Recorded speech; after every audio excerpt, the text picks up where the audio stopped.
have a very important topic to discuss. When His Excellency was sworn in as President, one of the promises he made was that he was going to clamp down on corruption, and therefore the need to come up with the office of the Special Prosecutor. There were so many contenders for that enviable position, but the lot fell on Mr. Martin Amido.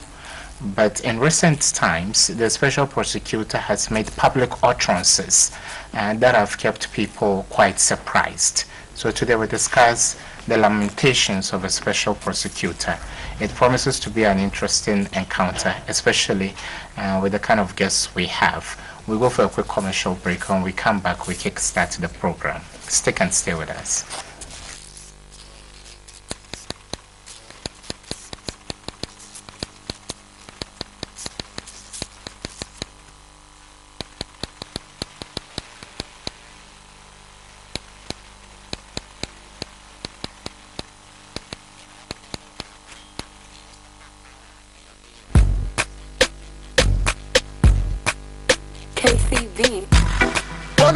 I like this.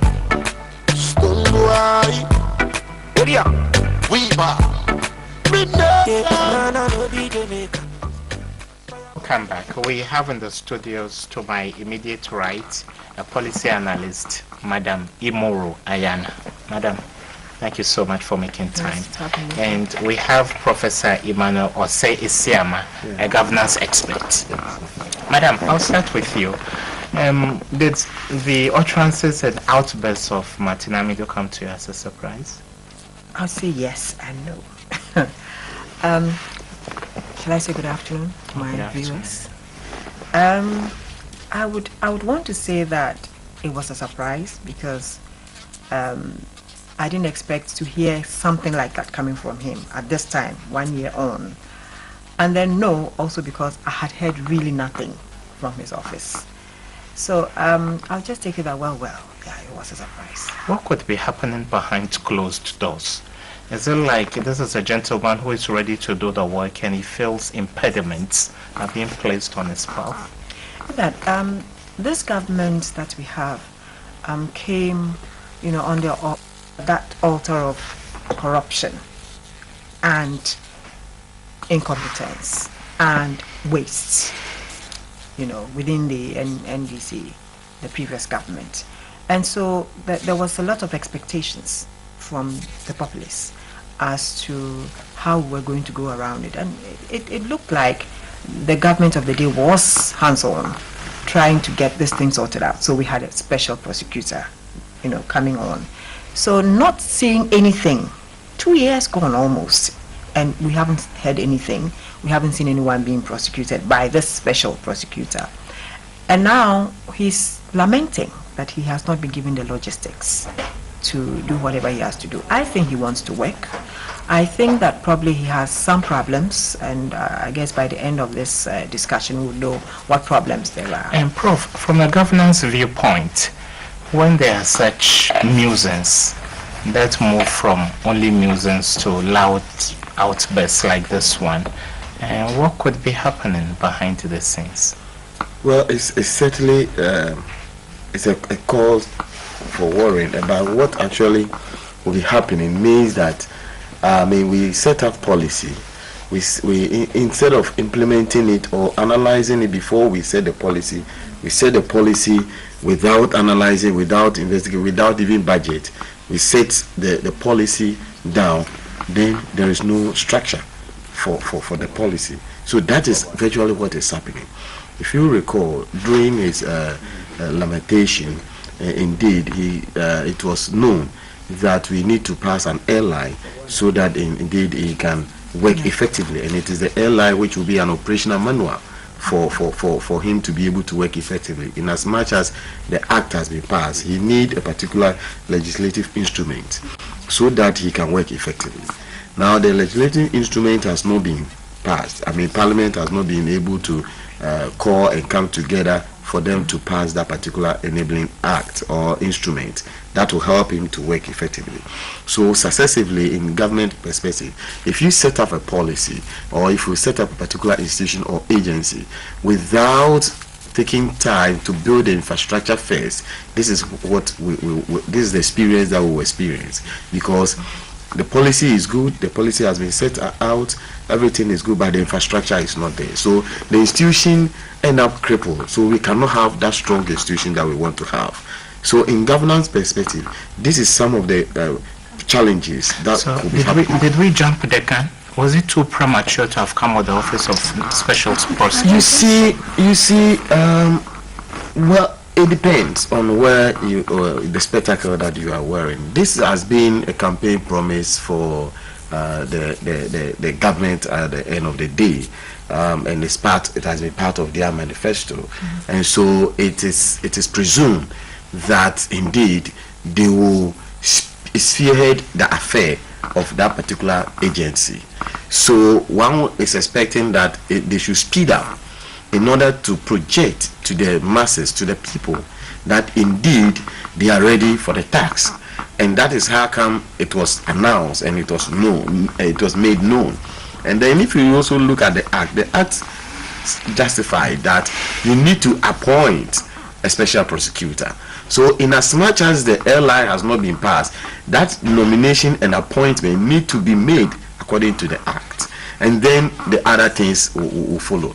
If you listen to Martin Amidou, he actually said that indeed he is using his wisdom in order to operate, because the LI should stipulate all those things. That's why he's working with other institutions in order to make sure that his work become effective, because without the LI he cannot work. And also, I think the worry from Martin Amidou's perspective is not necessarily also the LI not being passed, the other infrastructures that has not been given. Human resources, even the office setup and everything has not actually been made ready as at now, in as much as there is a challenge. So that is what is happening. Ayana, could it be that the president was well intentioned in coming up with such an office, but then we didn't really come to terms with the magnitude of what we were going into? Was it a lip service and we didn't really understand the intricacies of creating such an office? No, I don't think so. You know, it was well intentioned. Like Prof said, it's a good policy, but it's always the implementation. We always have very good policies. When it comes to the implementation, it's not thought through. But it surprises me, because when you have such a policy in your manifesto, and then it's also a campaign promise, and then you don't do any work but just leave it. You know, they should have worked on it. Office, human resource requirements, all the logistics. Someone should have been, or a group could have been set up, even when they were in the waiting, because they were a government in waiting. When you are an opposition of that magnitude, you are a government in waiting. They should have done that. So they should have been able to get a group of people to find out what would we need if we decide to have a special prosecutor. We need an office that is going to take this number of people. We need support from the police. We need support from other agencies. We need vehicles. We even motorbikes for dispatch work. You understand? None of this was done. So then you ask yourself, were they really out there, you know, thinking of really fighting corruption, or it was just a lip service? But when you look at the way that everything went, you would realize that yes, they meant well, that they wanted to really do this. But as we get more information coming from that office and that person that they put there, then we begin to wonder if it's really what they wanted to do, or if they intend fighting corruption. And Prof, from a governance viewpoint, do you think some people also feel like the office was created because of political vendetta? Could we have had a better candidate for the office? Then there would be national consensus and people would be ready to support.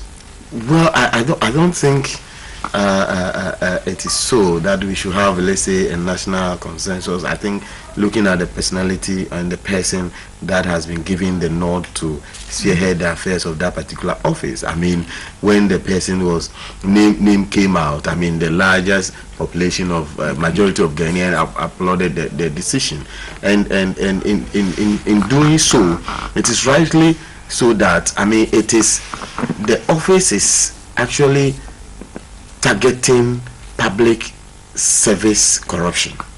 Okay, and so it can be political, it can be what have you. But once it has a tag of corruption, then you will need to account for your stewardship. And once it is known that you have allowed yourself to be corrupted, then indeed you will be also be called to answer the questions that it need to be answered. So it is good, and the person that has been appointed, I think that, I mean, in terms of being a nation consensus or whatever, if we should cast votes now to bring two people to spearhead the affairs of this particular office, my time will win, because he has the pedigree, he has he has demonstrated that indeed he knows the whole thing well. So he, as a person, I think that the job fits him. And also, you know, when the issue happened whereby, I mean, he was nominated, I mean, a whole lot of people, civil society, and even in the global world applauded His Excellency Nana Danko Akufo-Addo for appointing somebody from the opposition party, in quotes, because it is perceived somebody who has been a running mate of the largest opposition party. So it is known that if such a person has been appointed, then in the mind of the president, one can conclude that indeed the president actually mean well for in terms of fighting corruption. So as a person, yes, but it's the enabling environment and other things then that is putting those impediments there. And it could also mean that it is not necessarily the president. See, in Ghana, for governance perspective, sometimes presidency, I mean, or various presidents, look at the Fourth Republic, they will have good vision, they will have good mission for the country. They will want to put the country in a particular perspective. But sometimes the supporters, the appointees, if you are not careful, they will not be able to align themselves with a vision, because they might, in quote, they might be having a selfish gain. And if that happens, you cannot, as a president, achieve your vision. If Martin is, saying that people are putting hurdles on his path, can there be a hotline straight to the president? So anybody who is stifling or stymieing the work he does can easily be complained to the president? I think that rather Martin should be able to subpoena them. Yeah, I think that would be a what are his powers? And the level of powers he even has. Yeah, that's the level of powers he has is a problem. And it's also a problem even getting the people to prosecute. And the reason why he's being frustrated, not getting the documents that he needs, is because sometimes you get to know that the people involved are either maybe party members, family members, known people.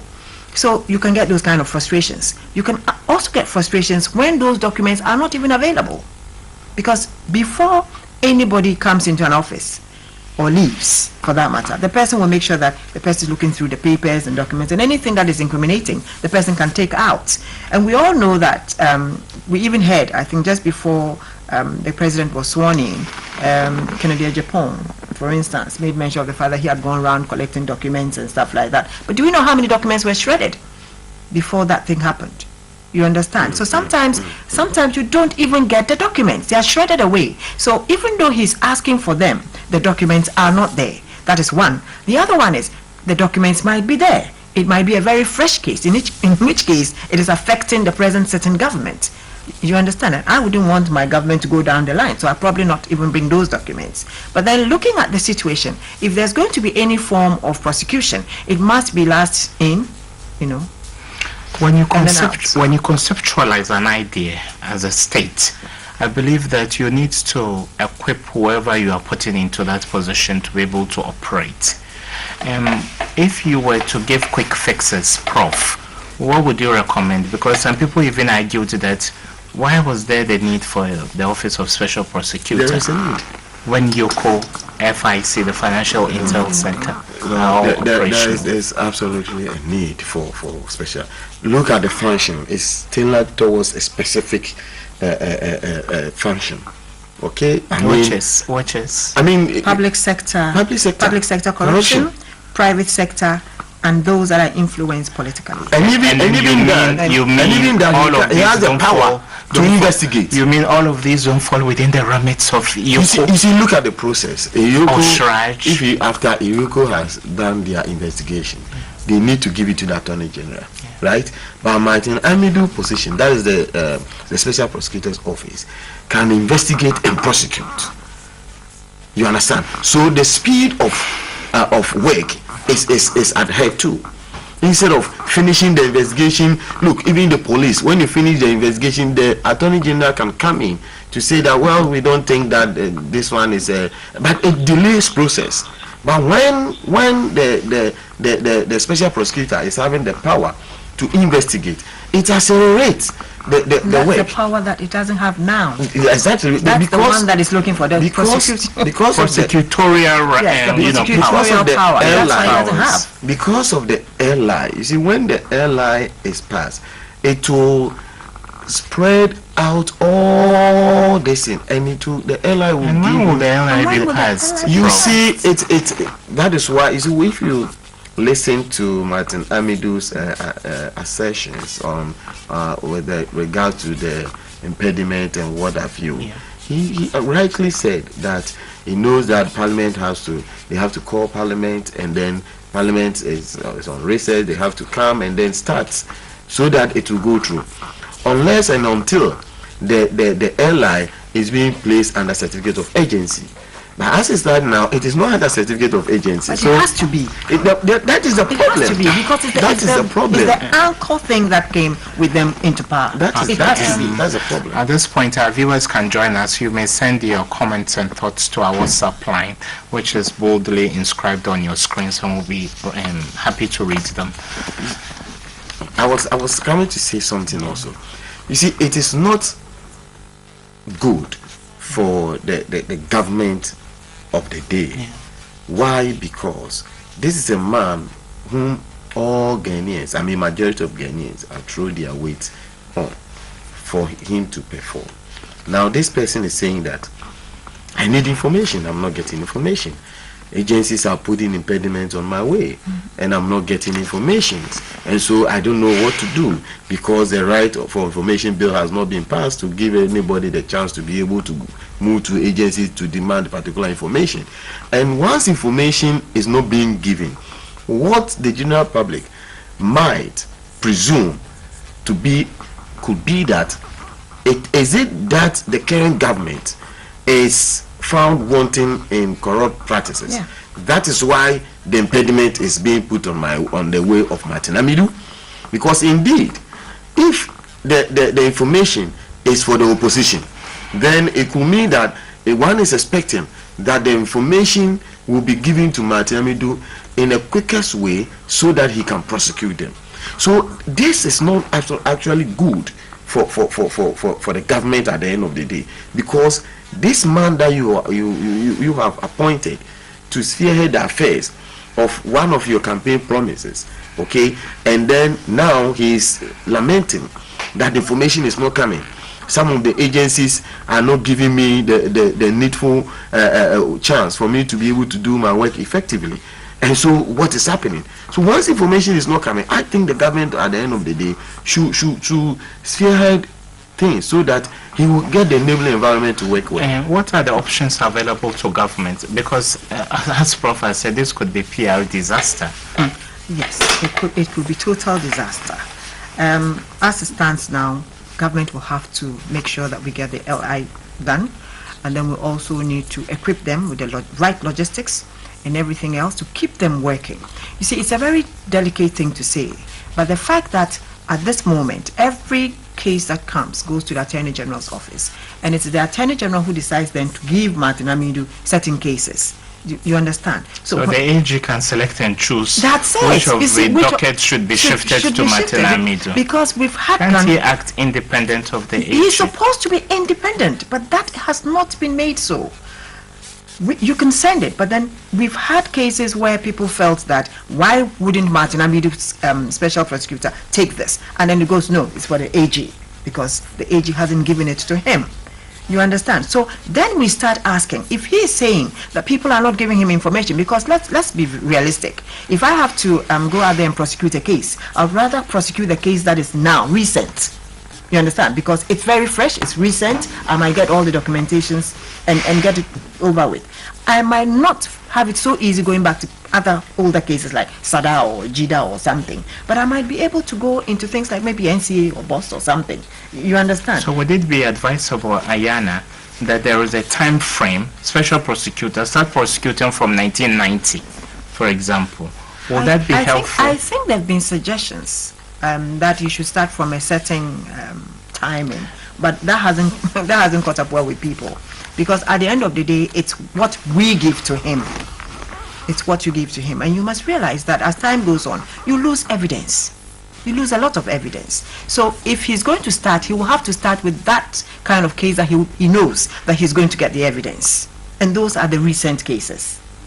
See, and that is, if it's recent, then it means that it's present. Prof, you mentioned an investigative machinery that should be set in motion to support the special prosecutor. What proposition will you make? Who can investigate apart from the traditionally known statutory bodies? Do you want a new army of intel people to be created for the special prosecutor? No, but if the LI is passed, the special prosecutor is supposed to be given the power to investigate and prosecute himself. I mean, when as much as report is made to the special prosecutor on his function, on the crime that's actually linked to the core function of the special prosecutor. Okay, if it's corruption, cases and what have you, and it's reported, and people can justify with evidence, I mean, he will have the power. He himself, when the LI is passed, he's supposed to also see that, okay, this is an issue that he's looking at, so he can go ahead to investigate and actually prosecute if he deems fit, if he can have the evidence to prosecute. But bear it in mind, crime has no time limit. There's no bad. You cannot bad crime. In as much as so evidence evidence cannot go stale. Yeah, that is the point. I mean, justice delayed is justice denied. Okay. That's what I'm saying. But in as much as there could be evidence that can be used to prosecute a crime, it does not matter much if the issue happened 10 years, 20 years, or what have you. Okay. Because if there could be evidence that we can have, but here, you see, justice delayed is justice denied. No, when you delay, the possibility in a Gaggisberg country where there are no DNAs, even your fingerprint, nobody knows in this country. Every passing day ebbs away at the potency of any evidence you may have. I agree. Even when you do a photocopy, even when it's printed out, before you know it's all gone. I agree. Yes, I agree. But what I'm saying is that if the evidence can be found, okay, that means that evidence is not lost. So if the evidence can be found, even if it's 5 years, 10 years, 20 years, we can still rely on that evidence and prosecute.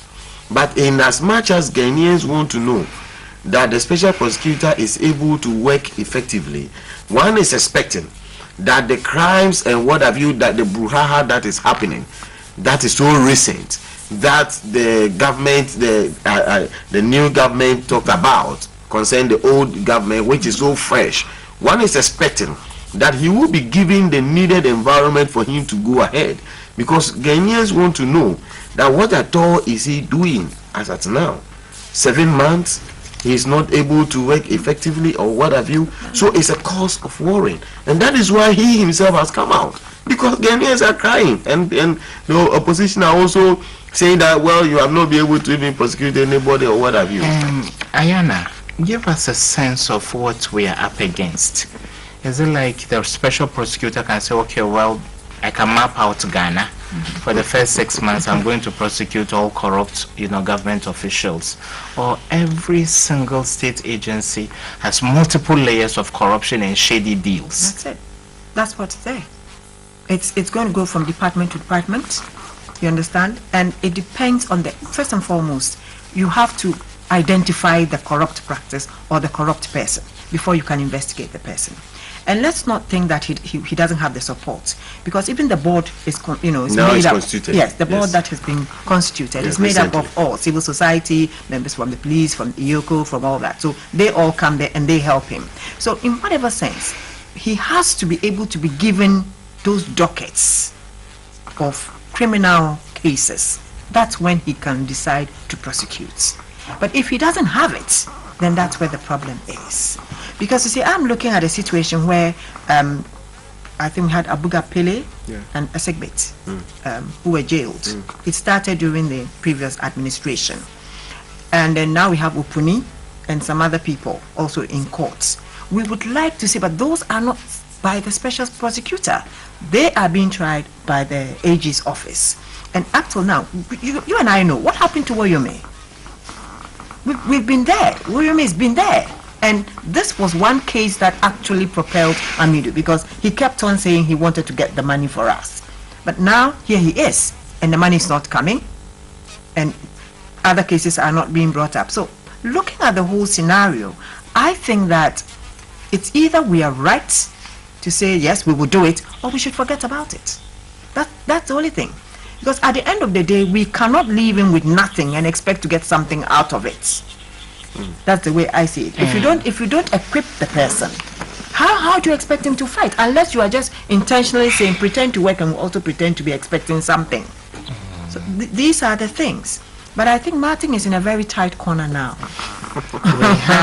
We have on the phone a legal practitioner and a member of the Ghana Bar Association, in the person of Edwin Kusi. Kusi, thanks for making time, counsel. I want to know limitations. Are there limitations? Thank you. Kusi, for those of you who have been called to the bar and you understand the intricacies of law, is the special prosecutor's role, has it hit a deadlock, or it can be salvaged, so to speak? I would thank you for inviting me to speak to your cherished viewers. To answer your question, his role has not hit a deadlock at all. I think that the expectations of Ghanaians was very, very high. A special prosecutor coming to office, and the time frame, the time frame people expected him to start prosecution was also very short. People did not consider all the things that would need to be put in place before he would actually begin. So I think that the impatience of people, or better put, the ununderstanding of what the role of the prosecutor was going to be vis-a-vis his prosecution of corrupt entities is exactly what seems to have brought us to this time frame. But yes, as you said, it can be salvaged. So now that Ghanaians have so much expectation in what he can do as a prosecutor, if you would recommend some quick fixes, what would those quick fixes be? The quick fix thing is this. In terms of his offices, I am aware that he, together with government, are putting up an office for him. My quick recommendation is for government to deploy all its arsenal to ensure that that office is ready to go. It is also important that government helps him to recruit. You know, it is an independent role, so he has to do that. So when I say government help him, I don't mean government handpicking people for him, but to allow the processes to begin for him to begin to recruit people that he will need to do the work with. That is the second thing. The enabling act that has to be passed at Parliament, I understand that they are working on it. It has gone back and forth from the special prosecutor to the AG, etc., etc. So it's just a matter of time before that will be passed. That notwithstanding, he can begin to collaborate with others in order to ensure that he begins some. If he starts to prosecute at least one or two people, I think people's worry will go down, and they will see that something is happening. Counsel, so I think that what has to happen. Counsel, if indeed the special prosecutor is independent, why would the AG pick and choose what cases he pursues? Why? You understand that the special prosecutor is still, in a sense, attached to the AG's office, even though he is independent. That is the, if you like, the creation of law. But I dare say that it is not going to be the AG that handpicks cases for him to handle, because he has the power. The special prosecutor has the power to investigate. Even he has the power of the police. So if he is to commend investigations and to establish wrongdoing, then he can go ahead and prosecute the persons therein. So if people say that he's only going to act because AG has handed cases down to him, I dare say that it will not be the case. Maybe finally, Kusi, would it be better for the purpose of creating national consensus if attorneys like you and others who would be helping Martin Hamidu will come from across the political divide? Ayana is a CPP activist, Prof is independent, other people, so that we know that this is the army of lawyers that are supporting this office without any iota of political vendetta, so to speak. Yes, sir. I say that will be very good. I think that when you come to the Bar Association, the beauty of the Bar Association is that you find people belonging to the different aisles of the different political parties. And so when the special prosecutor is recruiting, obviously he's not going to find out people's political affiliations. Much what will be needed is whether they have the commitment to see through any person who is deemed to have done a corrupt act.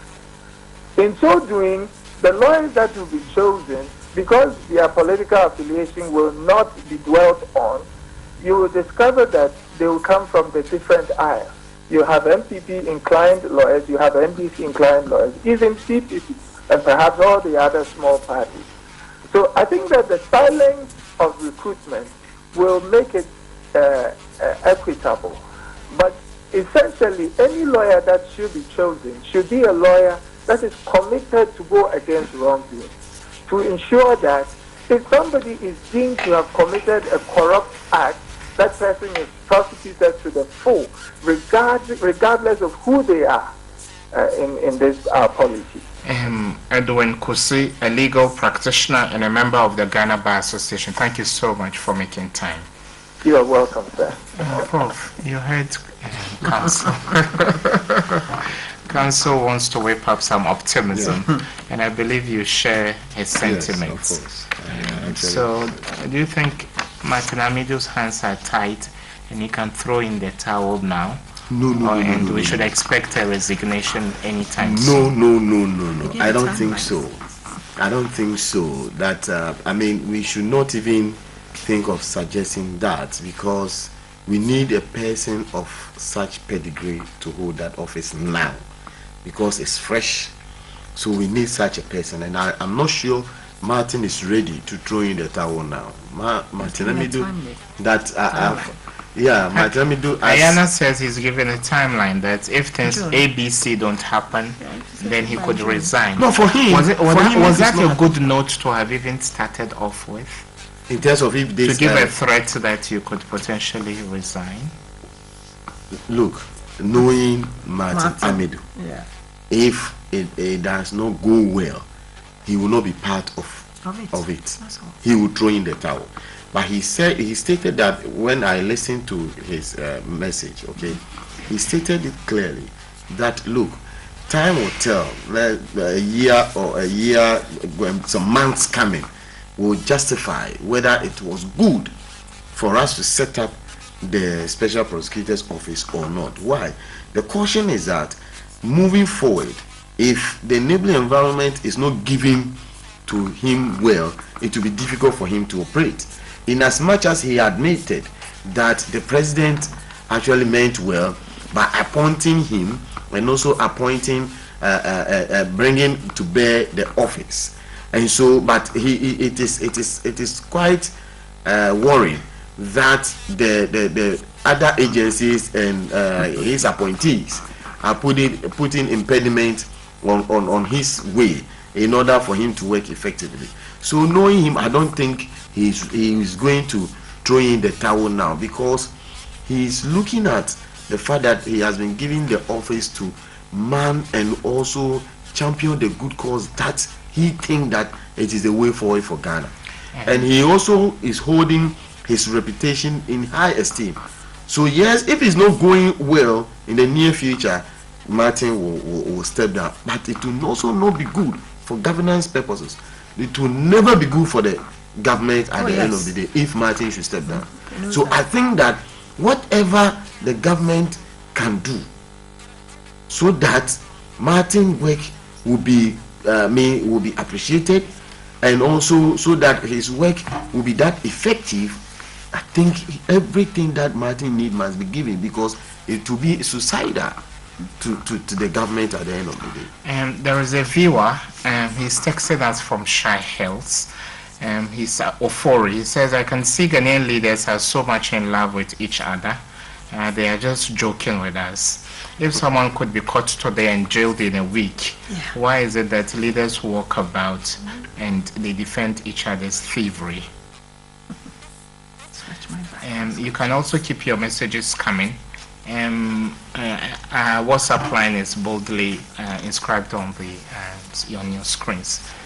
And Martin, they say, is a no-nonsense man. Oh yes, he is. Yeah, so if the kitchen is too hot for him, he doesn't mind getting out of the kitchen. Do you expect an abrupt epistle, a fine morning with Martin Amidu announcing his resignation, or just as Prof has said, His Excellency and government can do more to equip him, because any resignation could spell doom in terms of PR for us as a country, not only the government? I don't think that he's going to be eager to leave unless he's frustrated to such an extent that he feels he cannot work. Martin will not, just like you asked, want to be seen to be somebody who is kind of like filling out a vendetta. So if he's made to feel that way, definitely he will leave. Because whatever happens, he wants to go out there with a clean sheet. So if you're going to put him in a corner where he will not get free flow to do what he thinks he has the right to do, then you can be sure that Martin will leave. So maybe this is what is actually bringing him down to where he is, whereby he's not getting probably support from other government agencies. Because if he starts delving into their affairs, they might think that we didn't bring you for this, why are you now coming into our... It's a normal thing, it's natural, isn't it? I mean, I wouldn't bring you in to come and investigate and you want to start with me. I wouldn't like that. Maybe that is what is happening. And maybe Ayana wants to see a few current government appointees thrown in jail. Oh, no, of course, you see. It's not about government appointees. It's not about government appointees. If you want to create something like this, you have to take the log out of your eye before you can take the speck out of someone's eyes. You may now join the conversation by calling phone lines. You may call and then join. Some of you are calling on the WhatsApp line. Please don't. And call on our landline and our phone lines so that we can have an interaction with you. Yes, and the phone number is on your screens. This came from Joe Essel. He says Martin Amidu should leave for the MPP government to be serious with him. Do you agree? It's not, you see, we should live above partisan. Whether Martin Amidu should leave for a particular party to gain or a particular party to lose, or we should live above partisan, especially with regards to this particular office. It's not about party, it's about Ghana. It's about Ghana. So it's not about if Martin Amidu leaves, whether the MPP. That's why when I was talking about the government, I actually selected my words. Well, I said the government. I did not say the president, the party, because it's a government now, and it is a government that we are looking at. If we are assessing the current government, we assess the current government based on His Excellency Nana Dankwa Akufo-Addo's government. I'm not going to assess MPP government or what have you, because in as much as they even presume that they have a particular ideology, over time the ideology changes because of what the masses want to hear. So it's about Ghana. It's about Ghana. This is somebody that I think he deserves the job as a special prosecutor. I mean, he has worked to achieve that particular reputation. He has demonstrated that when a job is given to him, look, the Attorney General cannot necessarily be tuning Martin Amidu. It will not be possible. He will come out. He will come out. He will come out. So such a person, we need such a person to have that particular system whereby he is not afraid of any particular person, so far as he knows for sure that he is prosecuting a good cause. We have from the Millennium City, Prosper. Prosper, thank you so much for making time. What is on your mind? I don't want to tell, to let you inform Martin Amidu that he should resign. You want to tell Martin Amidu that he should resign? Yes. What are your reasons? If he's really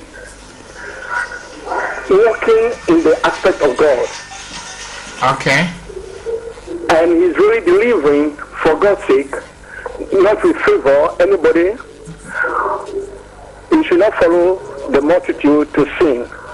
So he should, from right now, resign. Thank you. Okay, thank you for sharing your opinions.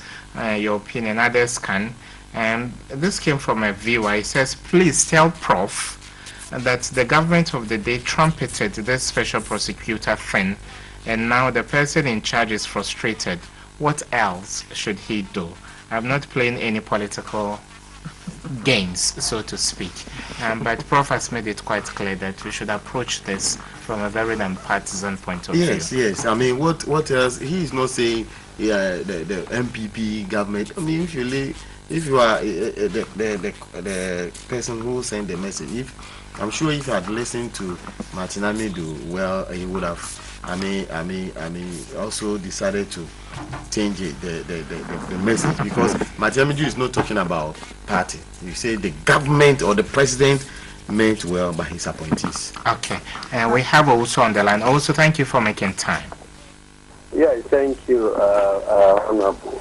I think I'm very interested in the discussion, and what I want to put across is that the whole nation is interested in the appointment of the Honorable Martin Amidu. And I think that the president himself will actually give him the necessary things. I'm thinking maybe looking at what the policies and the things that they are initiating, it might not be maybe for the looking at the time right now. But what the man put across is also important, because he says that if by the next year June he's not getting the necessary logistics, he cannot implement whatever he wants to do. Okay. We are all behind him, and I think this is what we are looking for. But let's all hope that he will do the better job for us as a nation. Okay, thank you so much also. Ayana, why should Martin be racing against time? Can we immunize him from a change of government? Is there a way we can do that? We immunize the special prosecutor from any change of government. Yeah, but he's there for 7 years. Yes, so he cuts across any so other why would governments. Martin be saying that if by June next year... The reason I think is the fact that he feels, just like public, perception is coming out there, that he's collecting money and doing nothing. He's being paid a salary and he's not doing any job. That's the perception out there among some lots. And he also thinks, like he says, if by June he doesn't get anything, then he has to go. He would be willing to resign. And also he said, if it comes to 2019 election, when it's about like time for elections, he wouldn't want to be seen to be prosecuting anyone, so that it will look like it's witch hunting. Politicians are going to start saying it's witch hunting, and I agree with him, because if that is what, for those of us out who do communications and stuff, that's what we hear, that the NPP is waiting for, or the government of the day is waiting for 2019 so that they will start prosecuting the opposition and, that kind of thing, stop them from campaigning and all that. Okay. That wouldn't be fair. Okay. Eric from La Paz. Eric, thanks for making time, Eric. Thank you. Thank you for having me. Good afternoon. Oh, good afternoon. Yes, I just walked in and then I've seen the program going on. Can you hear me? Yeah, we can hear you loud and clear. Yes, there's a program going. I think it's a good program. And what I think is that now Ghana is more or less like the politicians are such that you scratch my back, I scratch your back. Now NPP campaign on corruption. They are in power 2 years now, or 18 months now. Not even a single person have been, prosecuted or something. So what I think is that they are scratching each other's back. And we have only Martin Amidu to help us. So I pray that he doesn't resign. He should stay in there and work for us, because all of us are behind him. Okay, thank you so much. You say Martin Amidu should stay the course. A texter says, I think Martin Amidu is causing financial loss to the state because 7 months in office, no action, but he's receiving taxpayers' money as salary. Is that a fair comment? It's quite a fair comment, but I don't see it to be so. Two things. One, he seems to be working. That is why he said that he's working. He's using his own wisdom, working with Yoko and the audit service in order to get certain things done. Also, when you look at what the Labor Act talks about, it is not the employees to find job. It's the employer to give the employee the needed job, because the job has not been given to him, but he seemed to be. You see, the action is out there, prosecute. But before you prosecute, you go through processes and see where your chances of winning in court before you go and prosecute. Richard from Afinia, you are our final caller. Welcome to the show, Richard. Thank you, sir. Okay. What's on your mind, Richie? Okay, so let us put it this way. You see, the politician has created a system, and the system is to benefit every politician that comes into it. Okay, so we have this sole person that says, I'm going to work for the citizenry so that we could be able to fight the system that the politician has put in place. We sit as a citizen and we watch his office being stiffened, or his office being choked with resources to work for us, the citizenry. And we turn back to ask the question, you are taking salary without working.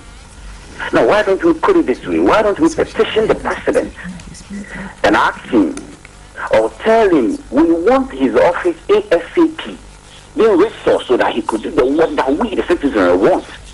Because in effect, if we want better clinic, it is the same money that is being taken by the politician that is going to be used to know the better clinics for us. If we want good schools, it's the same money that is being siphoned by the politician.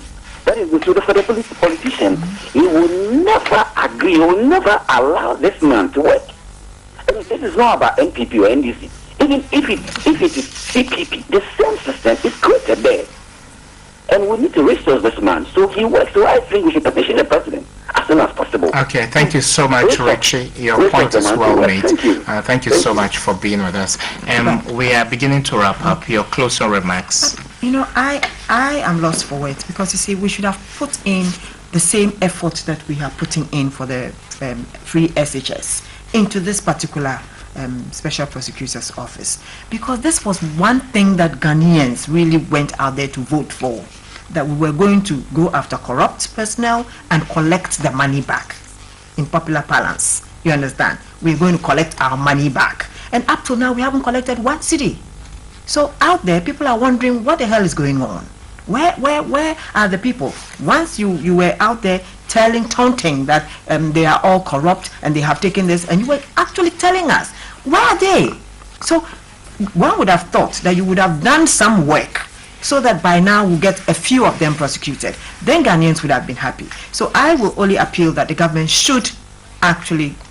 Ayana, Richie says it's a systemic thing. Even if your party, the CPP, should come to power, the same challenges bedeviling the office of the special prosecutor. The horse trading will go on.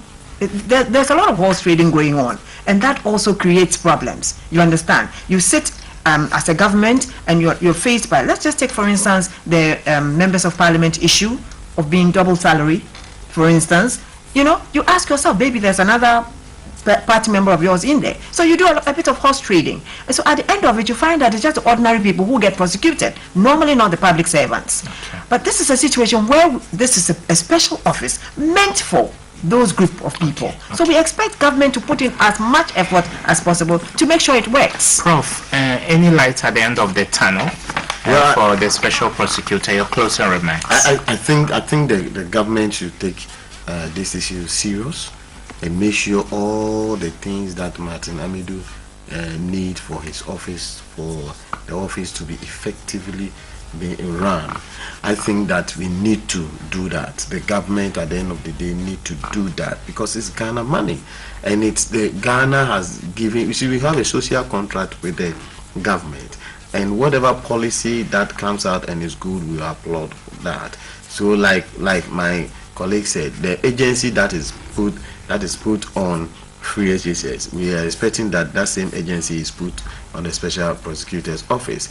And we, in as much as there are certain impediments, we pray and hope that Martin will not throw in the towel now, but will work to the latter and let us know, come out boldly as we know him, that he will come out boldly for us to know that the impediment is there. And one thing, I think finally, in 20 seconds, I think it is time, Martin, whenever there are impediments, the institution, the individual, that they are putting those impediments, he has to name them. He has to name them so that the Ghanaian public will know, so that we can go after them. And thank you so much. This has been a spirited conversation we had in the studio. Rodelyn Ayana Imoro, a policy analyst. Ma'am, thank you so much for making time. And also thank you, Professor Emmanuel Osei Esiama, a governance expert, for making time. So we come your way next week with another edition of The Issues. Stay blessed and keep watching GTV.